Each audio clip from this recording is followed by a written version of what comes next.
What's up, Ravens fans? Free agency is right around the corner here, and lots of questions about what the Ravens are going to do in that process. So let's start today's Ravens mailbag with this question from Ane. And the question is, if the Ravens cut, trade, or restructure the contract of cornerback Jimmy Smith, can they realistically afford to keep both C.J. Mosley and Zadarius Smith?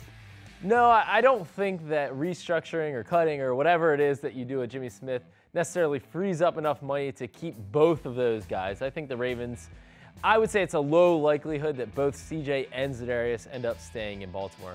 You'd probably have to also say, all right, we're not going to bring Eric Weddle back next year. We're not going to re-sign Terrell Suggs. I mean, probably if you're looking at it, CJ Mosley and Zadarius Smith are going to total $25 to $27 million on average. Annually, exactly. So that's a lot of money. Now, that can always be restructured and, you know, waiting towards the back end, and there's ways that you can do it. But anyway, I don't think that necessarily those three guys are linked and you're picking two of the three.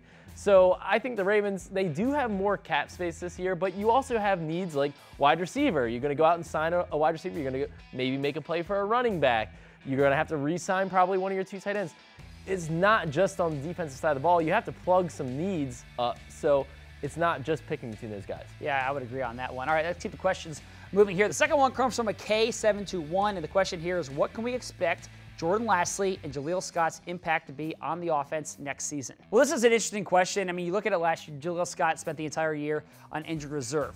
Jordan Lasley was on the team the entire season, but was a healthy scratch every single game. So I'm not going into next season thinking that either of these guys are necessarily going to be in the starting lineup. I mean, I think that you still have to view both of these players as developmental prospects. Could one of them step into a larger role? Yeah, I think that they could. I mean, I'm not throwing out the possibility of them being important pieces of this offense at some point, but I just don't think the Ravens are going to look at it and say, all right, you know, Jaleel Scott's coming back, Jordan Lasley had a good year of development, those are going to be our top two receivers next year. That's not going to be the case. I think that you're still looking at maybe one of them steps in as a third or fourth receiver, and they're probably competing at this point next year during training camp. I think they'll probably be competing for a spot on the roster. Yeah, I mean, this is a 4th and 5th round pick. Yeah. So who haven't really shown much all yet in their careers. That doesn't mean they won't. You know, Alex Collins has come out of nowhere and emerged from the practice squad. Guys, that can happen, but I don't think you plan your offseason moves around that happening. These guys still very much have to prove themselves, and that's going to be their focus when they get into training camp and even before that during the offseason program. Definitely. Final question comes from Coach Rakastava.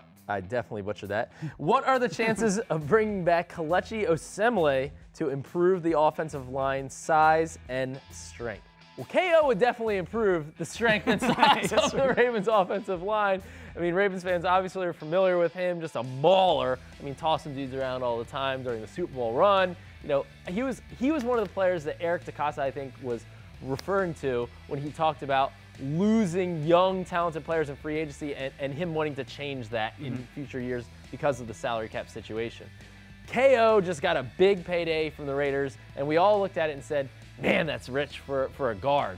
But you know what? He went on to a Pro Bowl the next year. He proved that was it, that he was worth that money because that's what the market was willing to pay him. Now, what are the chances of him coming back?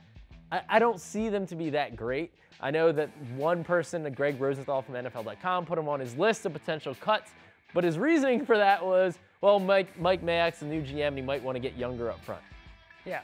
KO's not like an old guy. Yeah. I mean, like, how old is KO? Yeah. I don't know. The Raiders have enough cap space to keep him. It's not like it's a financial problem for them. He's a good player in my mind, so I don't know that I buy that the Raiders are going to release KO. So sorry to burst the bubble, but it's really twofold. The Raiders would have to release him, and then the Ravens would have to go out and want to sign him, and he would have to want to come here. I think the latter, the Ravens would be interested. Whether they would be the top offer and whether KO would definitely want to come back, I don't know. But I think the Ravens would explore the option if the Raiders were to release him, which I don't think is going to happen. Yeah, there's multiple steps here. There's a lot of dominoes that have to fall. So we're going to be talking about a lot of this leading up to free agency, and we love to hear from you guys. So always send in those questions on social media using the hashtag RavensMailbag. Thanks for watching, guys. Have a great day.